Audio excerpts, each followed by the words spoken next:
forte é o nosso Deus.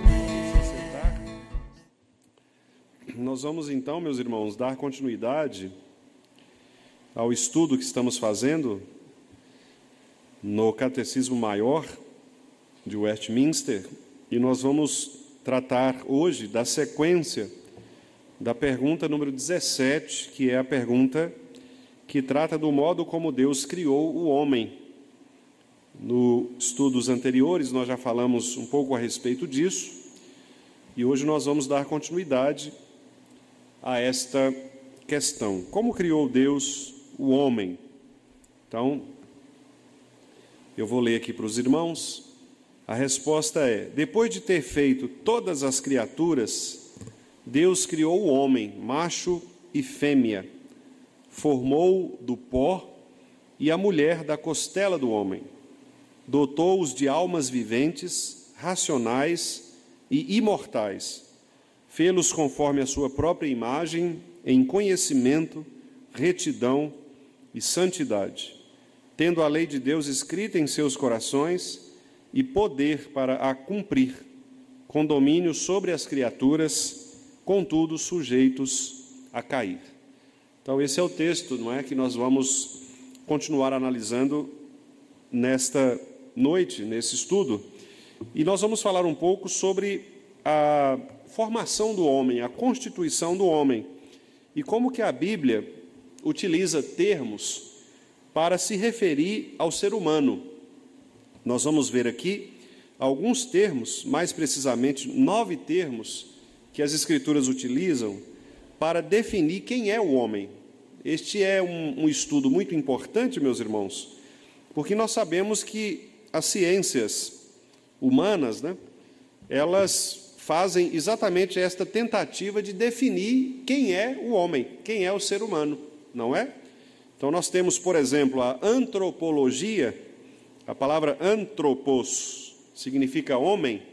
Então o estudo do homem, né, a antropologia, que é uma ciência humana, ela se dedica a responder exatamente a esta pergunta: o que é o homem? O que é o homem?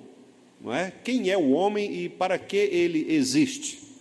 Depois nós temos a sociologia, sócio, né, sociedade, que estuda a relação deste homem com os demais seres criados, com os demais seres humanos. Por isso, sócio, né? Então, a antropologia estuda o homem enquanto constituição humana. A sociologia estuda o homem na sociedade. A psicologia, psico, né, que é de psique, que é de mente, estuda o homem em relação ao comportamento desse homem consigo mesmo e as reações desse comportamento em relação aos outros homens. Então, a psicologia trata das questões relacionadas à psique, não é, que nós traduzimos também por alma ou espírito humano. Então, basicamente, essas 3 ciências, a antropologia, a sociologia e a psicologia, cada uma abordando um aspecto, não é, diferente, tenta definir quem é o homem. Então, quem é o homem enquanto ser constituído? Quais são as características desse homem? Como esse homem vive em sociedade? E como esse homem se relaciona com os seus próprios comportamentos, com os seus próprios, as suas emoções, que se manifestam em sentimentos e que, por sua vez, afetam, né, também o relacionamento desse homem com as demais pessoas e com os demais seres. E ainda tem uma outra que é bastante conhecida, que eu não citei, que é a biologia, né? A biologia, que é o estudo dos seres. A palavra bio é vida, né? Significa vida. Então, é o estudo da vida, e engloba também o ser humano, mas também os demais seres vivos. A biologia, então, estuda o ser humano do ponto de vista da sua constituição biológica, né, ou fisiológica. E por aí vai. Então, as ciências humanas e aquelas que são também ciências sociais, né, em geral, elas querem definir o que é o homem.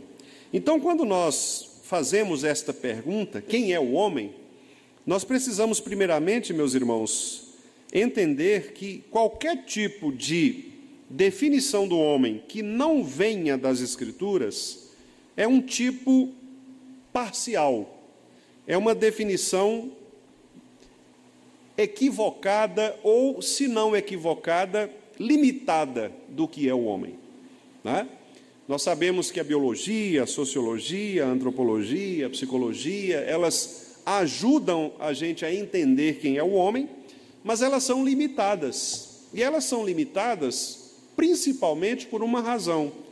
Porque todas estas ciências, na sua base analítica, na sua constituição, elas desprezam o que é mais fundamental para que nós compreendamos o homem, que é o Criador do homem, a origem do homem.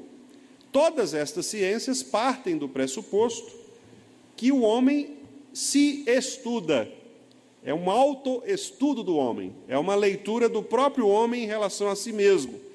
Mas nós sabemos pelas Escrituras que quando nós vamos olhar para nós mesmos com os nossos próprios olhos, o nosso olhar é limitado, porque nós somos pecadores, e todo pecador, ele é limitado na sua visão. Os óculos, né, com os quais a gente olha o ser humano, são óculos manchados pelo pecado. Então imagine você colocar, para os irmãos que usam óculos aqui, fica fácil da gente definir isso. Imagine os seus óculos sujos, borrados, manchados. Obviamente não é a mesma visão de óculos totalmente limpos, né? Lentes límpidas, ou então dos irmãos que não precisam usar óculos, que têm uma visão praticamente perfeita. Ou seja, o pecado, ele mancha o nosso olhar a respeito de quem é o homem. Então, essas ciências, embora sejam boas, e não há nenhum problema de nós estudarmos, nos aprofundarmos no conhecimento delas, muito pelo contrário, né? Deus usa esta revelação também natural das ciências para nos ajudar também a compreender a própria realidade humana, mas só nós precisamos entender que elas são limitadas. Elas nunca vão nos dar uma compreensão completa e totalmente genuína, verdadeira, do que é o ser humano, como as Escrituras nos dão esta descrição. Então, esse é um primeiro ponto que nós devemos compreender. Só a Escritura Sagrada é capaz de descrever o homem do modo como ele é. E a Escritura define o homem como um ser criado por Deus, não é? Um ser criado por Deus, como nós estamos vendo aí na resposta. Depois de Deus ter feito todas as demais criaturas, Ele criou o homem. Então isso é muito importante, né? Por isso nós devemos partir dessa compreensão.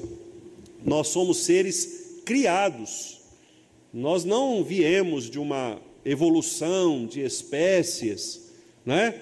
Nós não viemos de algum tipo de outro projeto espiritual.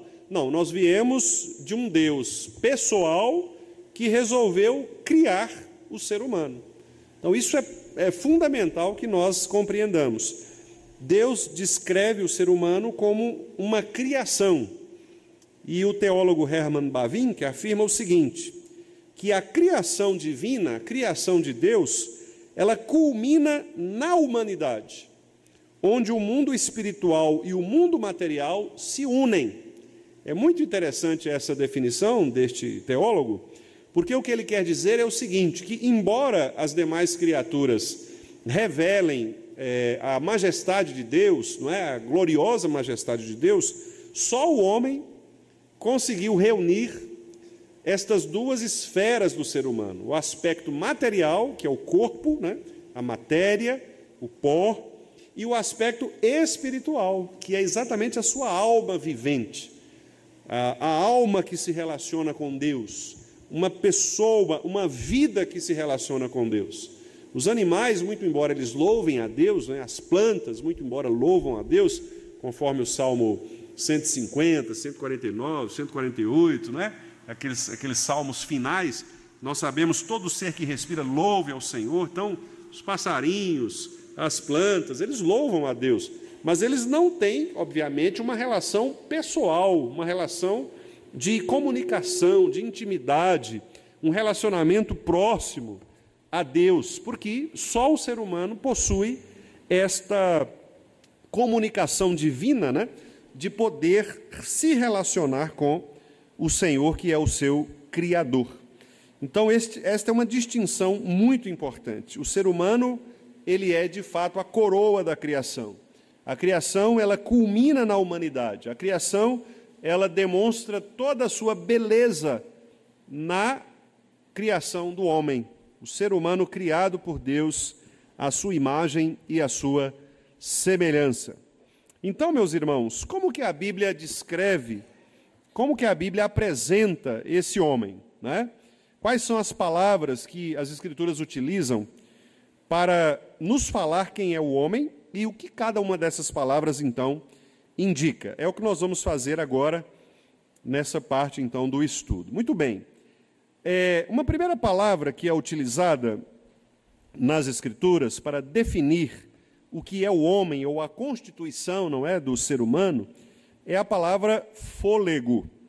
A palavra que representa a vida biológica do ser humano, o que significa também uma representação dessa fragilidade ou desse aspecto passageiro, transitório do homem. A ideia de fôlego, né?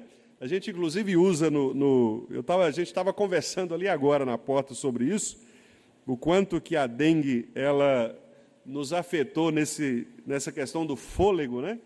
Os irmãos que passaram também pela Covid, né, reclamam a respeito disso, da perda do fôlego. E o fôlego, ele representa exatamente esta respiração, esse ar que nos sustenta. Quando você faz um esforço acima do seu limite, você tende a perder o fôlego, né? A gente diz, olha, é de perder o fôlego. Quer dizer, você se torna uma pessoa cansada. O fôlego, ele é o símbolo, né, da nossa força. E a ausência dele,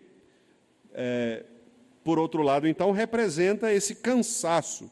Então, essa palavra fôlego, na Bíblia, né, ela representa esta transitoriedade, esta fragilidade do ser humano, e quase sempre ela é usada para definir esta vida psicológica interior do ser humano.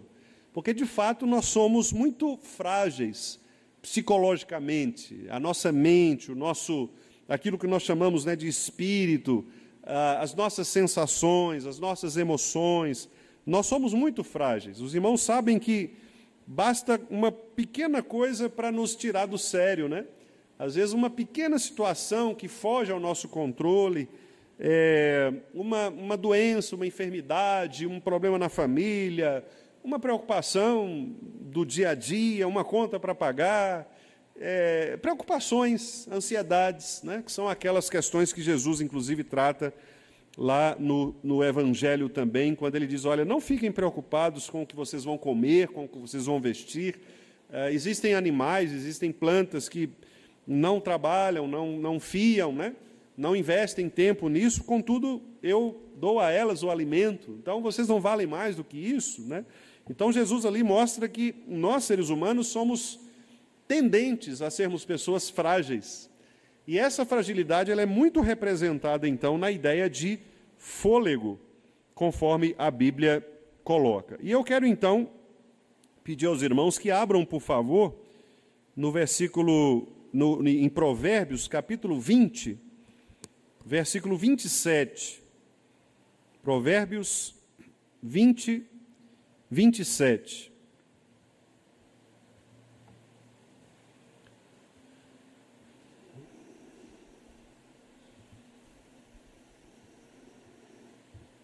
Provérbios 20 e 27. Vamos ler juntos esse texto?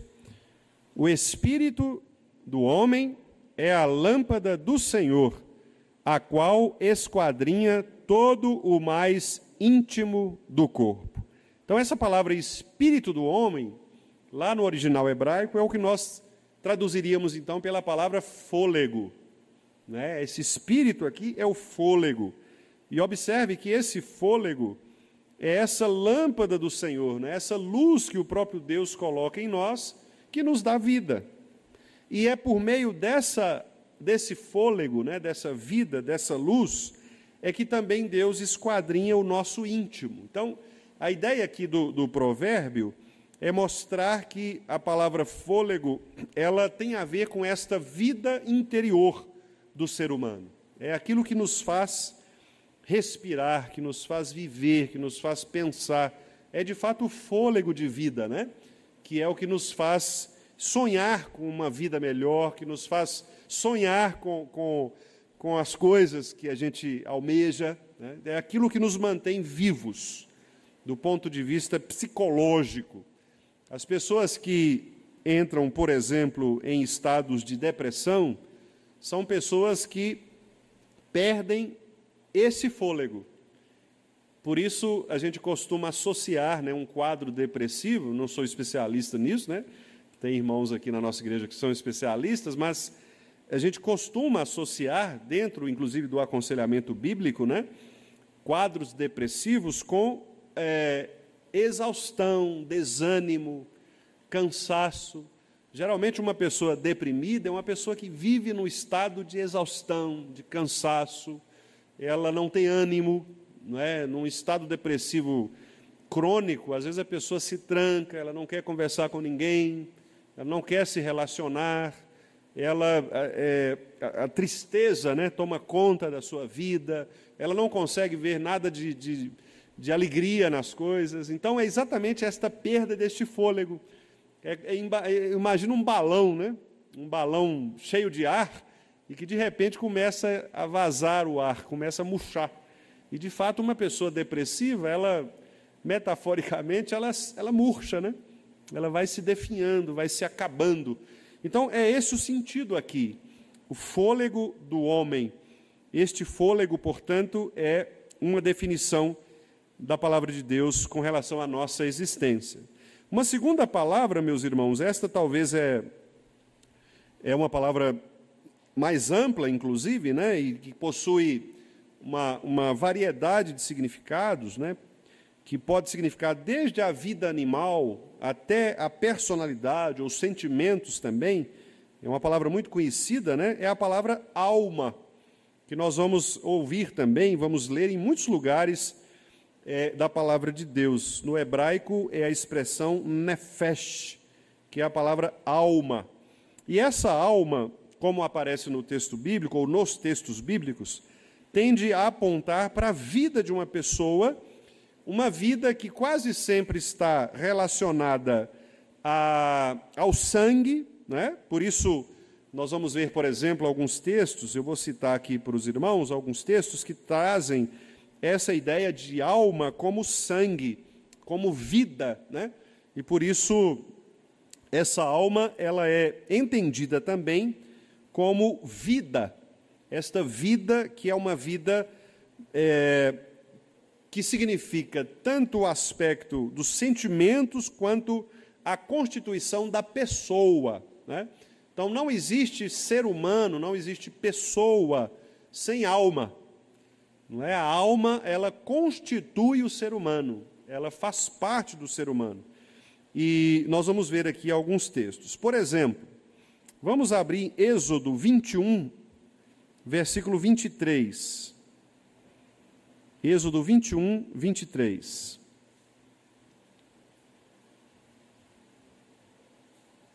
Aqui, a alma pode se referir, né, está se referindo aqui exatamente à vida de uma pessoa, nesta ideia de que alma significa, então, a constituição do ser humano, né?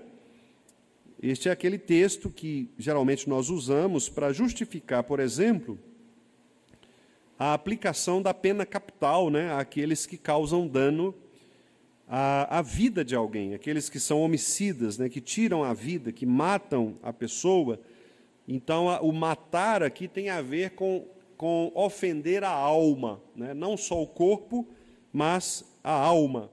Por isso, inclusive, Jesus, né, naquele texto lá do Novo Testamento, ele diz assim, olha, vocês deveriam temer não somente os que tiram o corpo, mas aquele que tira a alma, né?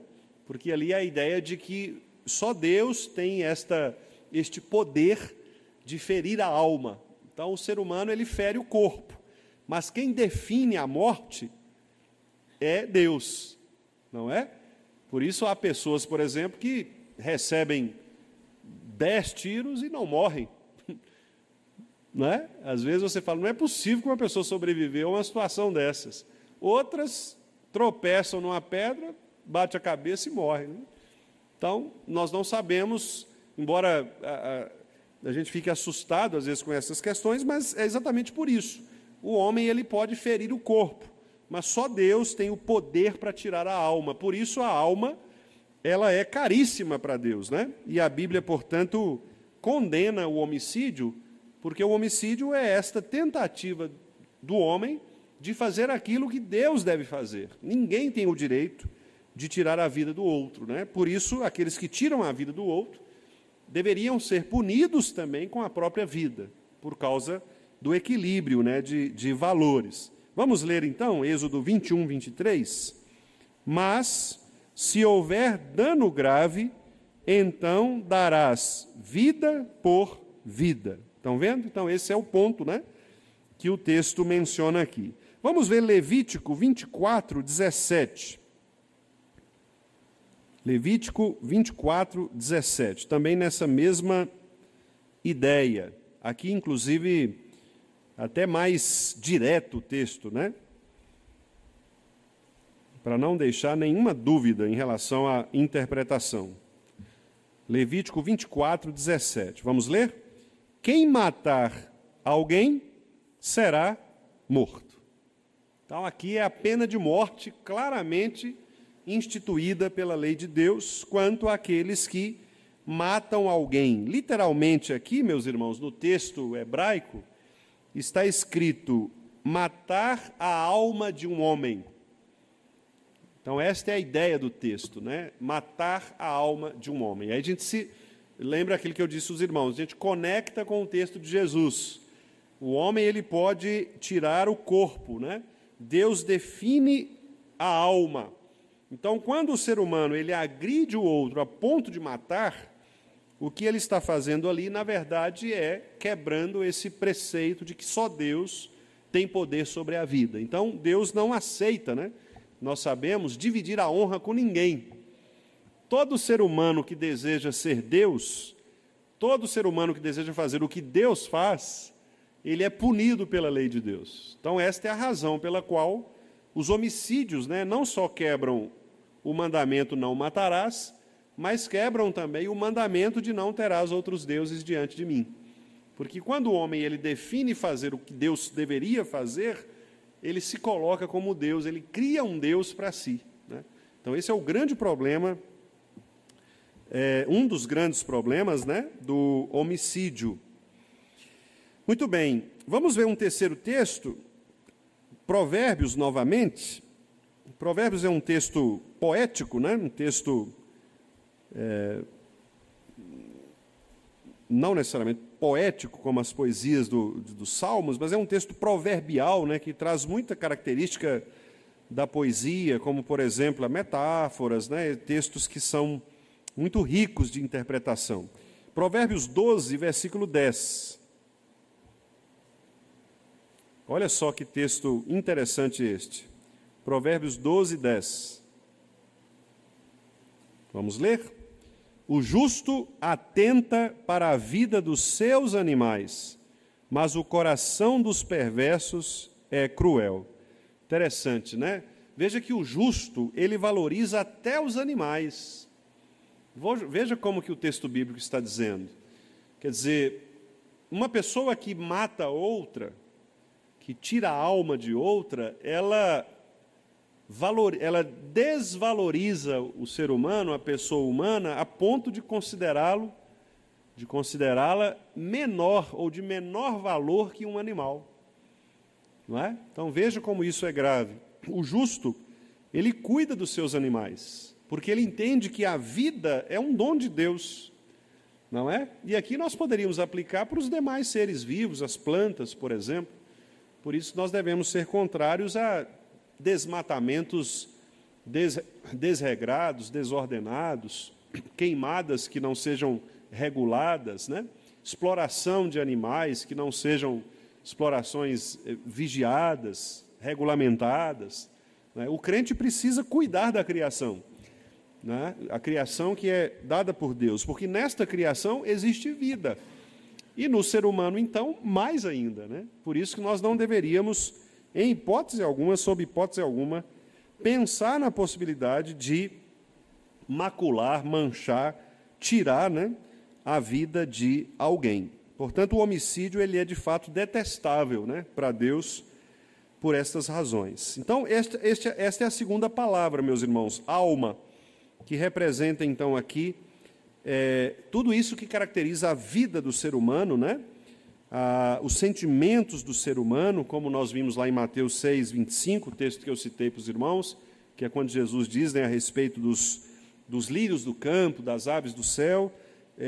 Nós não precisamos nos preocupar com o que comer ou vestir, porque isso está sob o poder do nosso Deus, né? E cuidar da vida é, portanto, um privilégio que nós temos. Por isso nós devemos amar a vida, né? Viver e fazer viver. Viver e deixar que as pessoas vivam. Isso é muito importante, né? Privilegiar a vida.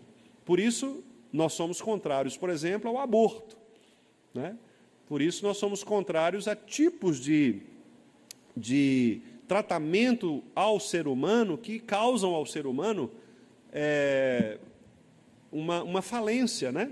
Por exemplo, quando um Estado, um país, né, uma sociedade não favorece os seus cidadãos, dando a eles, por exemplo, condições de saúde, condições de infraestrutura básica, deixando as pessoas viverem em lugares inóspitos, lugares perigosos, né?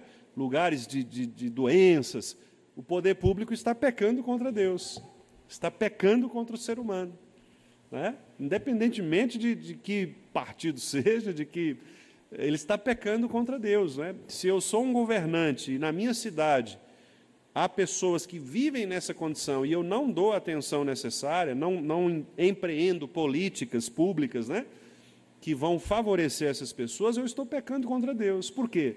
Porque eu não estou agindo para proteger a vida, muito pelo contrário, né? Se eu não reforço a segurança pública e deixo, por exemplo, que a criminalidade tome conta da minha cidade, eu estou pecando contra Deus, porque eu estou favorecendo a criminalidade, pessoas estão morrendo. Então, quer dizer, vejam como que isso é complexo, né? Nós não estamos falando só de uma doutrina que tenha uma aplicação dentro da igreja, nós estamos falando de uma doutrina que tem aplicação na nossa vida prática, não é? Por isso é muito sério falar sobre isso, meus irmãos. O ser humano tem valor, de fato, tem valor. Não porque o Espírito Santo se move nele, né? Mas porque Deus o criou, porque ele é imagem e semelhança de Deus. Mesmo aqueles que não têm o Espírito Santo são imagem e semelhança de Deus, não importa.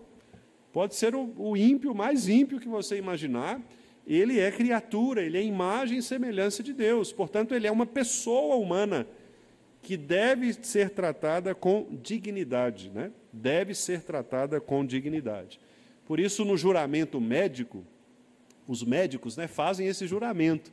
Quando chega uma pessoa no hospital, por exemplo, baleada, o médico não pergunta assim, você é a vítima ou você é o ofensor?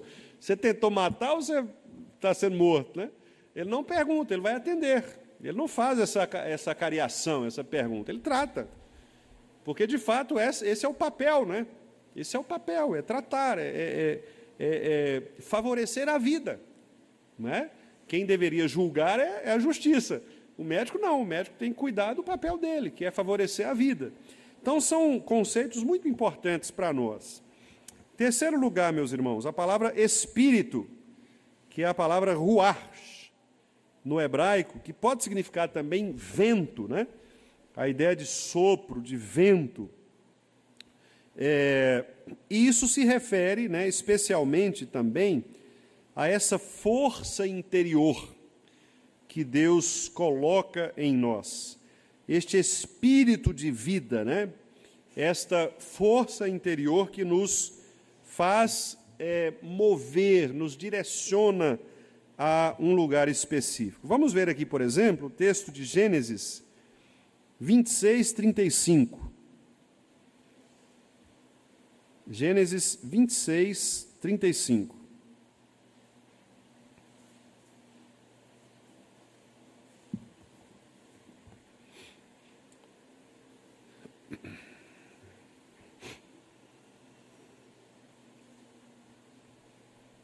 Vamos ler? Aqui está falando das esposas, né, de Esaú.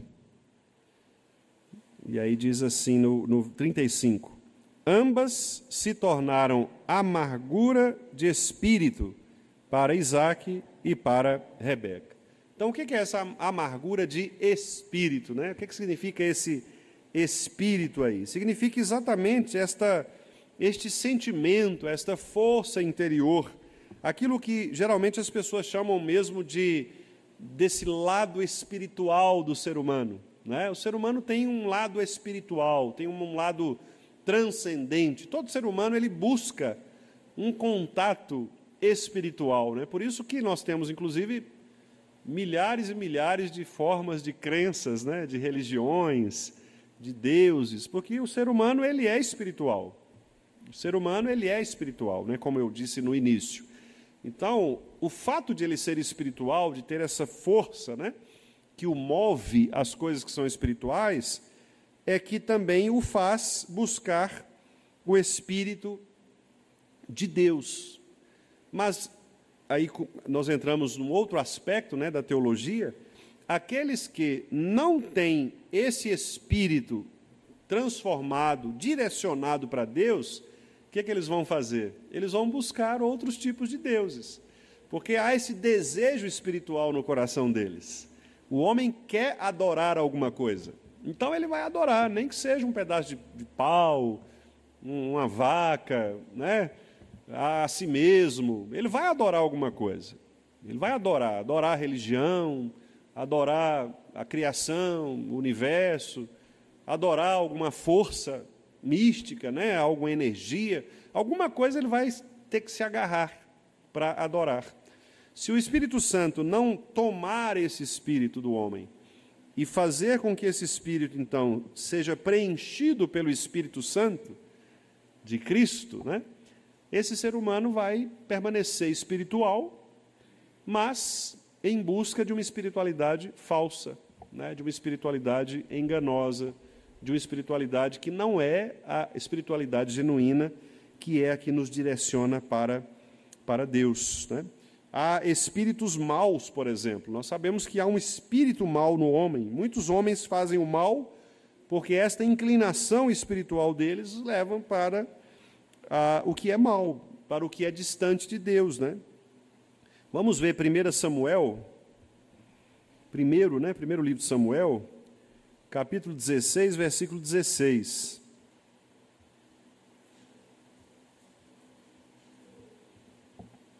Saul, os irmãos conhecem bem esse texto, né? 1 Samuel 16, 16. Vamos ler o 15 também, porque aí fica fica melhor o contexto. Vamos lá? 1 Samuel 16, 15 e 16. Vamos lá. Então, os servos de Saul lhe disseram: eis que agora um espírito maligno, enviado de Deus, te atormenta.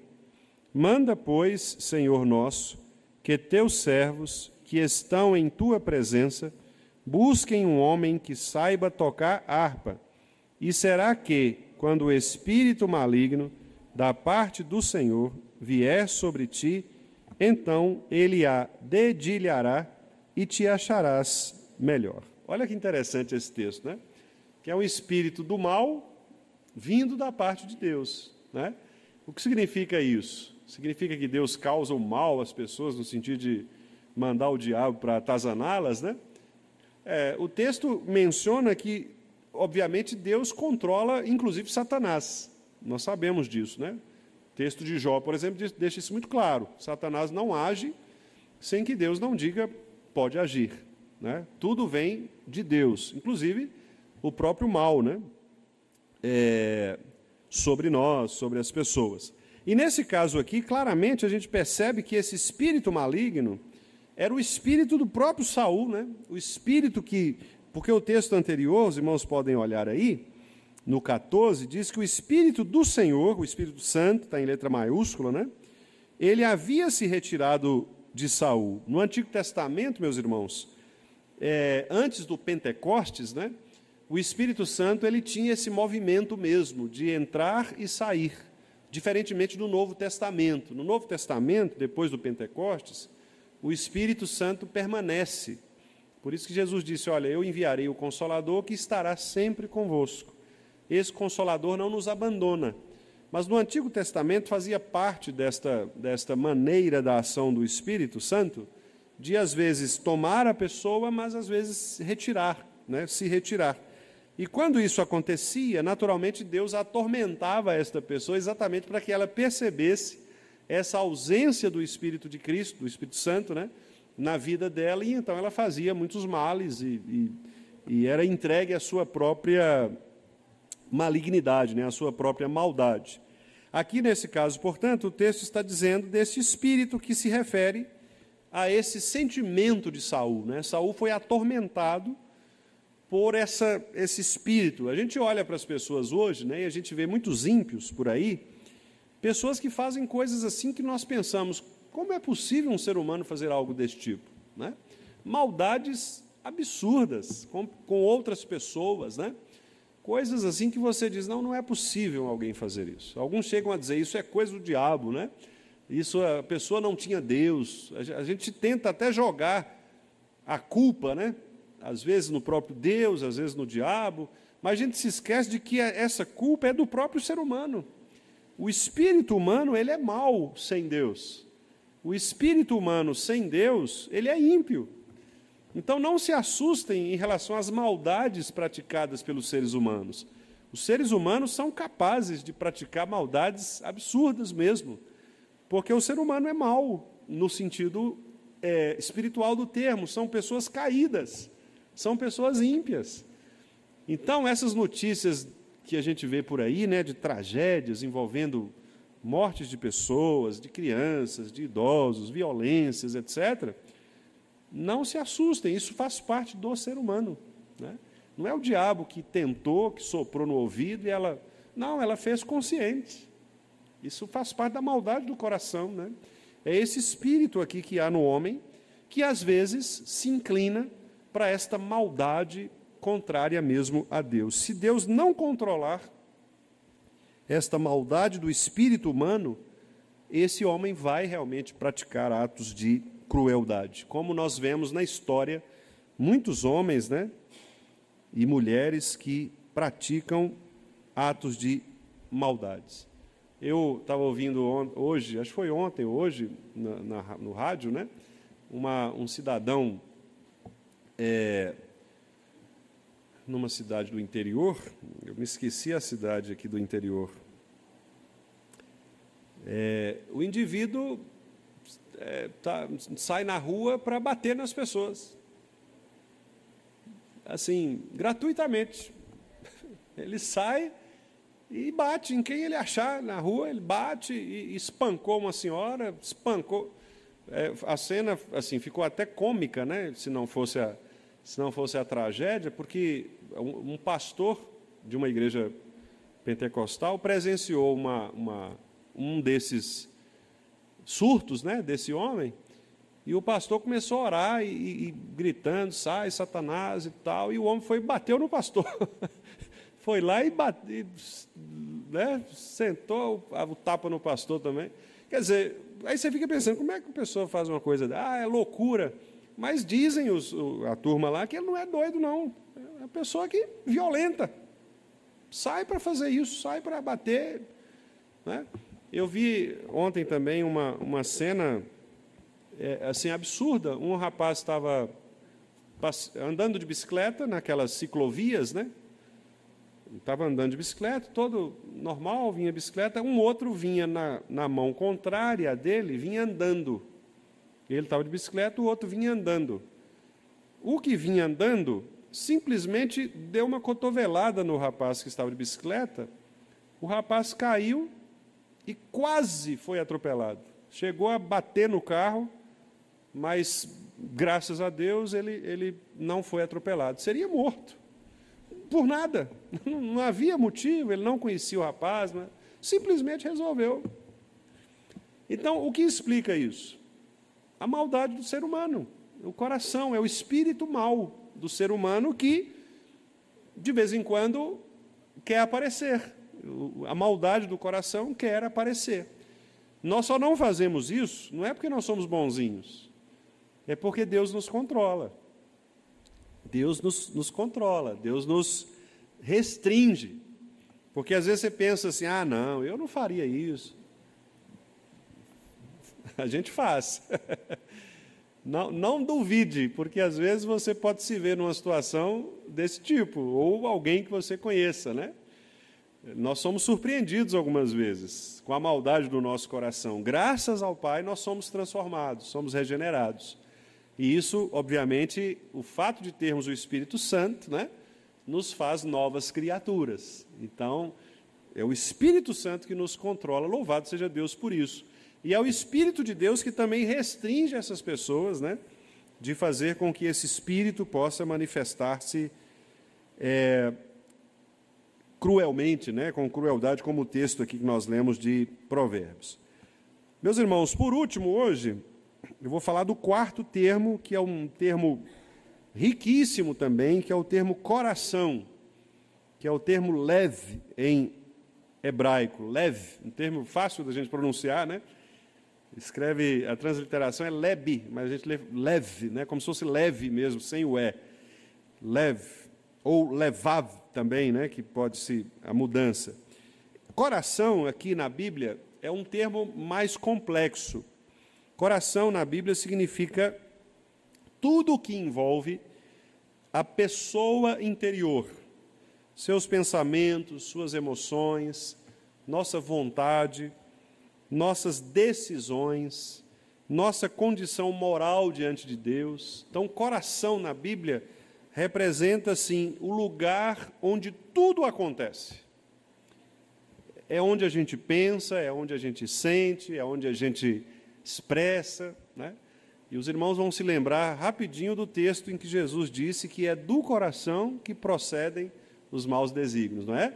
Então, quando Jesus fala isso, do coração, o que Jesus está falando é que deste lugar, que é o lugar mais íntimo do ser humano, que é onde estão ali o nosso pensamento, as nossas emoções, nossos afetos, nossos valores morais, nossa compreensão a respeito de Deus, a respeito de nós mesmos, das pessoas, dali é que procedem estas coisas, né?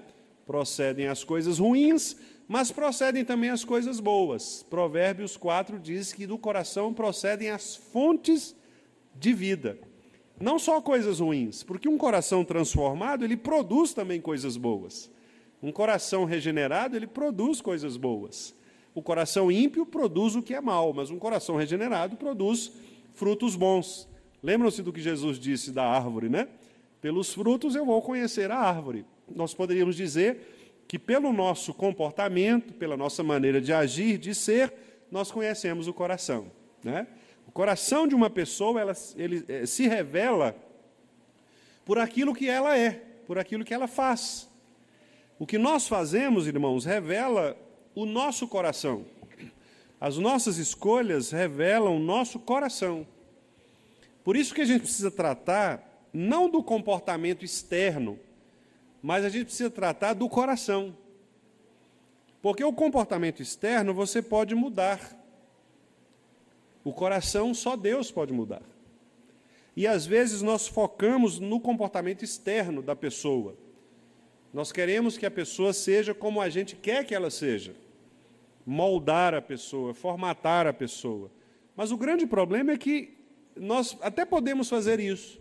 Só que a pessoa ela vai pintar, né? Ela vai fazer uma pintura externa. Uma pintura externa. Não vai mudar o que é principal, que é o seu coração. Correto? Ela vai fazer, vamos pensar, por exemplo, vou dar um exemplo aqui. Vamos pensar num casamento, né?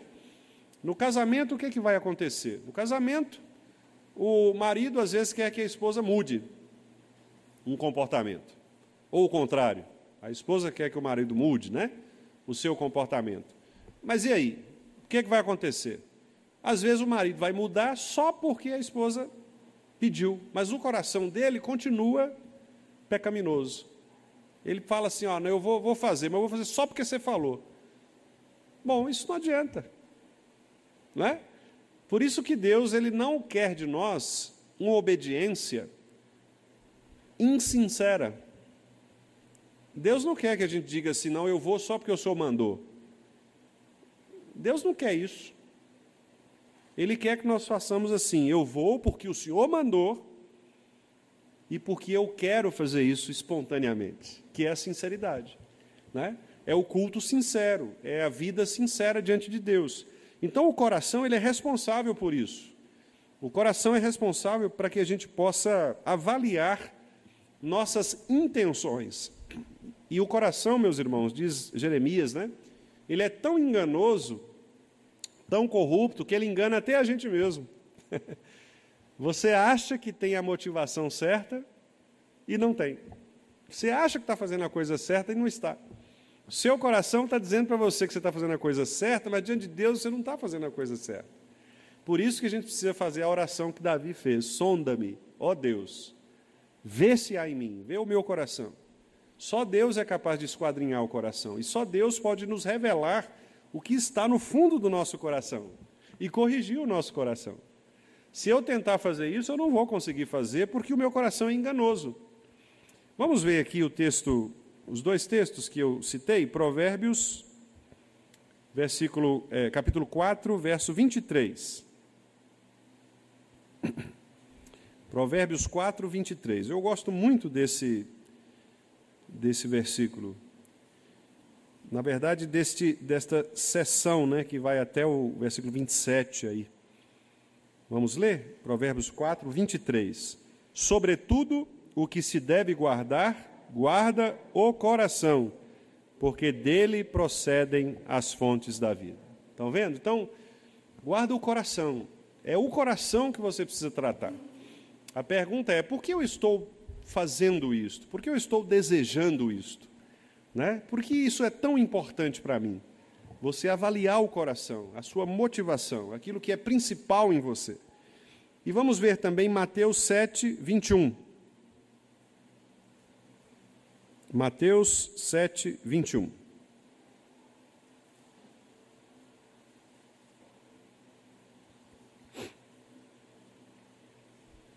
Desculpa, irmãos, não é Mateus, é Marcos. Marcos 7, 21. Marcos 7, 21. Vamos lá? Porque de dentro do coração dos homens é que procedem os maus desígnios, a prostituição, os furtos, os homicídios, os adultérios, e aí continua, né? Avarezas, malícias, o dolo, lascívia, inveja, blasfêmia, soberba, loucura. Tudo isso aí vem de dentro do homem. E é isso que contamina, né? Porque é o coração sujo, manchado, pecaminoso, que faz com que a gente contamine o restante da nossa vida, né? Então, essa é a quarta e última palavra que nós veremos hoje. Vimos, portanto, fôlego, que representa, então, esse respirar biológico da vida, né? A nossa fragilidade. A palavra alma, que representa a nossa personalidade, né? O que nos faz pessoas humanas.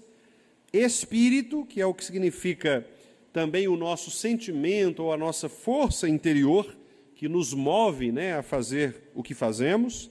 E, quarto lugar, o coração, que é o que define aquilo que é mais importante do nosso ser. É o lugar onde todas as coisas acontecem. O do coração é de onde flui toda a vida de uma pessoa, né? Em relação aos seus pensamentos, seus sentimentos, seus desejos e etc. Se Deus assim nos permitir, no próximo estudo, então, a gente continua vendo aqui as outras 5 palavras, né? Que definem também um pouco mais a respeito do que é o homem. Que Deus nos abençoe, meus irmãos. Algum comentário, irmãos? Alguma pergunta?